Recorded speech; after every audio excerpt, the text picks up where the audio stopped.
Nada hay en el pensamiento que antes no haya pasado por los sentidos. Gran principio epistemológico de Aristóteles y retomado por John Locke en la modernidad, donde se quiere debatir si lo que conocemos, si lo que está en nuestra mente es fruto de un proceso empírico, es decir, que ha pasado por nuestros ojos, nuestros oídos, nuestros labios, nuestras manos y nuestro gusto o nuestro olfato, o que este antes ha llegado o ha estado de manera innata en la mente, es decir, que hemos nacido con el conocimiento o con el pensamiento, y en la medida en que crecemos y nos educamos, este se va desarrollando. Por su parte, Descartes suscita la reflexión que la mente del ser humano es como una tabula rasa, es decir, que ésta nace en blanco, sin ninguna idea, sin ningún concepto, sin ningún paradigma. En la medida en que éste nace, crece, en la medida en que éste se forma y se educa, va desarrollando sus conceptos. Entonces queda el debate. ¿Qué es el pensamiento? El pensamiento, en términos generales, es aquella capacidad de construir ideas, de construir paradigmas, conceptos, arquetipos, modelos, cosmovisiones, prejuicios sobre la visión cósmica del mundo. Lo que usted observa a través de sus sentidos lo asimila a través de un proceso de análisis, de interpretación o de comprensión. Y una vez que usted lo observa, lo asimila, mentalmente va a formar la idea, va a formar el concepto. En ese momento, si yo a usted le hablo del teléfono, seguramente usted ya lo asocia, porque antes lo ha observado. Si yo le hablo a usted de los audífonos, usted ya lo asocia, porque antes lo ha observado. Y si le hablo del mouse, del ratón, ya lo asocia porque lo ha observado. Cabe aquí agregar entonces el principio filosófico de Aristóteles y de Hume, que nada hay en el logos, en la ratio, si antes no ha sido observado. De modo que todos los seres humanos, tomando esta posibilidad, aprendemos, comprendemos, asimilamos y producimos conocimiento, y de manera especial el filosófico, a través de la observación. Es decir, en una primera línea tenemos el conocimiento empírico, es decir, el que se construye mediante los sentidos. Para construir pensamiento se da gracias a una serie de elementos. Ya tenemos el primero, que es el de los sentidos. Y este se desarrolla gracias a la percepción, es decir, a la observación que usted hace de lo exterior. Asimismo, de la atención que usted fija o que usted pone en ello. Esta atención, esta fijación, obedece justamente a los gustos, a los deseos, a las atracciones, a la manera de complacer a la vista, y que ésta se conecta seguramente con las sensaciones y las emociones. Seguramente para usted le llama la atención X cosa, pero para el otro individuo le llama la atención Y, o para este V, y para este N, y para este Q, y para mí B. Es decir, nuestra atención genera pensamiento de acuerdo a la carga emocional que ésta tiene para con nuestros valores, nuestros sentimientos, y en la manera en cómo yo me complemento, como yo me identifico con un objeto. Luego, la memoria, los recuerdos, el pasado, lo que les hablaba del inconsciente, del preconsciente, lo que hemos vivido, nuestros sucesos, nuestras experiencias, tanto agradables como desagradables, momentos hermosos, momentos duros también. Estos van construyendo nuestras ideas mentales, es decir, nuestro pensamiento. Otro elemento, el lenguaje, que ya lo vimos hace un par de semanas. A través de él es como materializamos, somatizamos, contextualizamos nuestras ideas. Si bien es cierto, con el pensamiento no nos podemos quedar encerrados, no lo podemos guardar en la cabeza para nosotros mismos. Todo lo contrario, el pensamiento se somatiza, es decir, se saca a la luz para que otros lo conozcan, como son las teorías, las leyes, los tratados, los acuerdos. Y gracias a ello es como el lenguaje nos contribuye o nos colabora a que otros entiendan y comprendan o que sepan qué es lo que nosotros pensamos. Tipos de pensamiento. El primero, el deductivo, que es como usted y yo hemos aprendido, que es como usted y yo nos enseñaron a leer, a escribir, a multiplicar, a sumar y a restar, todas las operaciones básicas, y que gracias a este pensamiento es como ya estamos en un grado, en un nivel de escolaridad, en su caso, en sexto bachillerato, en el mío, en un nivel de formación profesional.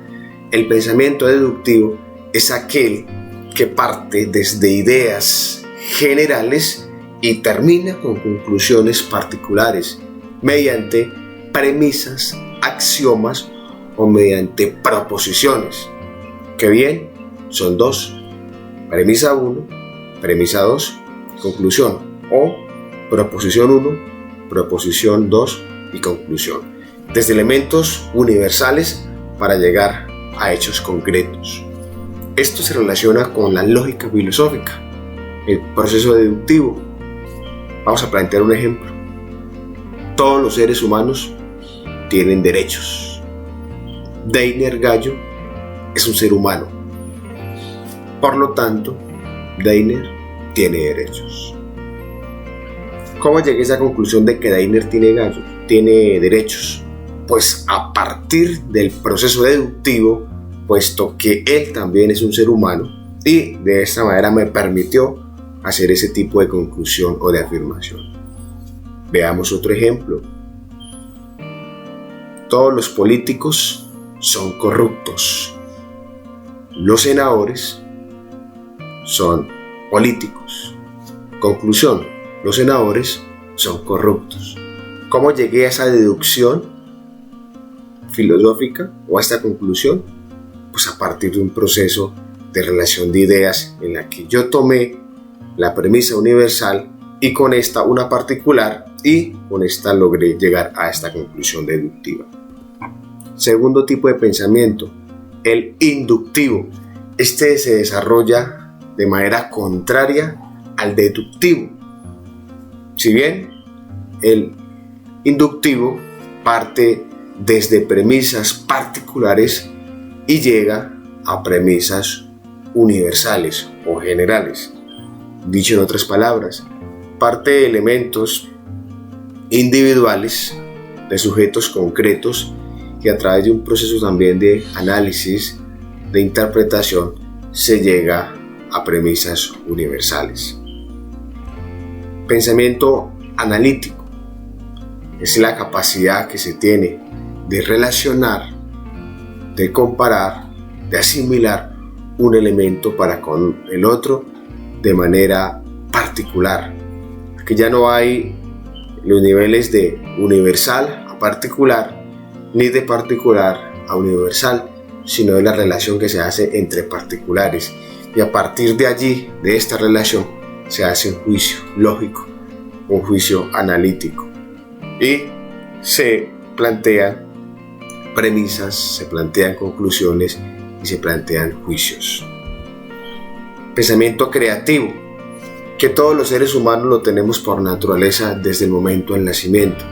Y en la medida en que nacemos, en que crecemos, en que desarrollamos nuestro intelecto, nuestro hemisferio, tanto el derecho, si le corresponde a usted, o el izquierdo, si es zurdo, estamos potenciando esa capacidad a través de una serie de prácticas y de manera especial el arte, o algún deporte, o alguna habilidad que usted tenga que lo haga diferente a los demás, como por ejemplo los idiomas.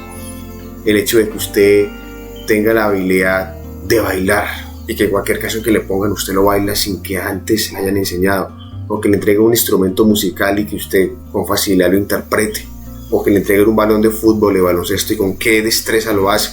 Eso lo hace usted un ser, un sujeto o un individuo creativo, y que todos lo tenemos de diferentes maneras. Aquí se aplica la teoría de las inteligencias múltiples y los famosos ritmos de aprendizaje. Quienes son buenos para un deporte, para un arte, para una expresión, para una habilidad artística, otros lo son para la otra. No quiere decir que todos tengamos que ser buenos para un solo arte. Algunos pueda que lo sean, pero por lo general quienes son buenos para la música no lo son para el deporte. Yo no conozco, por ejemplo, un Maluma que haga parte de la selección o de un club de fútbol, o un deportista de alto rendimiento como un Messi, que sea un gran artista del reggaetón como Maluma. Es decir, quien es bueno para una práctica difícilmente lo es para la otra, y quien lo es para todo pues es una persona superdotada. Entonces el pensamiento creativo se desarrolla en este orden de ideas, y que todos los seres humanos, por la Declaración Universal de los Derechos Humanos y por nuestra Constitución Política, tenemos el derecho de expresar nuestras emociones, nuestro pensamiento, nuestras sensaciones, nuestra cosmovisión, nuestra manera de ver, de interpretar las cosas, y esto es lo que nos permite ser creativos frente a los diferentes contextos y situaciones que así lo requieran. Pensamiento sistémico, este es un poco más organizado y más estructurado, como es el caso de la lógica y es el caso de las matemáticas. Es un pensamiento mucho más complejo que requiere un proceso mucho más abstracto, es decir, mucho más árido mentalmente, y que no se presta para ningún tipo de divagación o ningún tipo de otra interpretación o de otra salida o de otra variable. Por ejemplo, 4 por 5, 20, 2 más 2, 4. Es decir, no tiene otra solución ni tiene otra respuesta. Es un pensamiento estricto y organizado. Pensamiento crítico. Aquí la crítica no es como la entendemos en el común denominador, que es verle quizá los errores a nosotros. El pensamiento crítico en términos generales es hablar con criterio, es pensar con criterio, es exponer ideas con criterio, es decir, con argumentos fuertes que sostengan su modo de pensar, cualesquiera que sea. Es intentar hacer el esfuerzo de dar respuestas, de dar soluciones a algo que ha sido siempre un enigma, es decir, que ningún otro lo haya descifrado o que ningún otro lo haya comprendido o interpretado. Y a partir de esa interpretación, a partir de esa hermenéutica, ser convincente, es decir, darlo a entender de una manera tan clara, tan coherente, tan pertinente, que se constituya en un punto de partida o que se constituya en un elemento constituido como la verdad. Y esto ayuda a nuestra personalidad individual y personal a que tengamos seguridad y confianza y certeza en las ideas que planteamos sobre cualquier problema específico. Ese pensamiento crítico también se da gracias al creativo, es decir, a la libre expresión de la personalidad y de pensamiento, y que podemos cuestionarnos, que podemos interrogarnos, que podemos ponernos cara a cara frente a un problema, ya sea político, religioso, social, educativo o económico, y que podamos confrontarlo con ideas, con argumentos fuertes que sostengan esa manera de pensar. Tipo de pensamiento interrogativo, es decir, el arte de preguntar, que gracias a él es como los seres humanos han construido ideas y pensamientos. Y los filósofos presocráticos en la antigüedad se caracterizaron por eso. Eran hombres que se caracterizaban por la capacidad de asombro en un primer lugar, y en un segundo lugar por cuestionarse del por qué, del para qué, del cómo, del qué y del dónde de las cosas. Se maravillaban de toda la realidad cósmica, de los astros, de las estrellas, de los fenómenos naturales, de los seres vivos, y se preguntaban por qué funcionan, por qué están en este mundo, por qué se reproducen, por qué mueren, por qué nacen. Y gracias a ello es como se construyó la filosofía en aquel momento.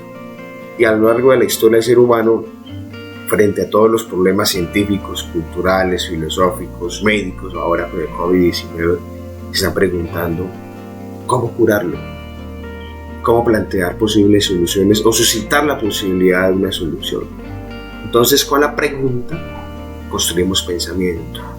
Seguramente si tiene un hermano, un primo, un familiar conocido que sea todavía neófito, que sea infante, que sea un niño, él se caracteriza por preguntar todo y seguramente sus padres le darán respuestas. Esas respuestas le contribuyen al niño a formar conceptos, a formar ideas, a formar paradigmas, a formar definiciones y categorías de lo que él se interroga.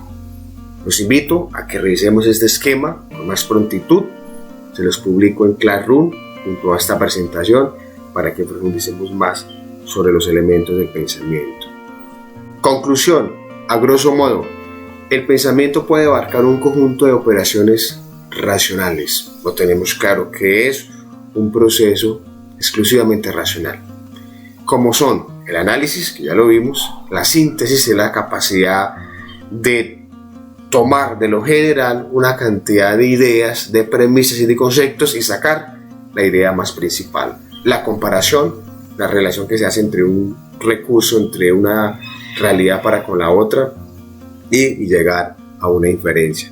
La generalización es tomar todo en un conjunto y la abstracción es tomar aquello que no está en lo dicho, que está en el fondo, que es la intención y extraerla de allí y sacarla a la luz. Por otra parte, hay que tener en cuenta que se manifiesta en el lenguaje, incluso este lo determina. Ya hablábamos que gracias a él es como nosotros podemos contextualizar, podemos aplicar, dar a conocer lo que sentimos, lo que pensamos, es dicho en otras palabras, lo que está en nuestro raciocinio. Gracias.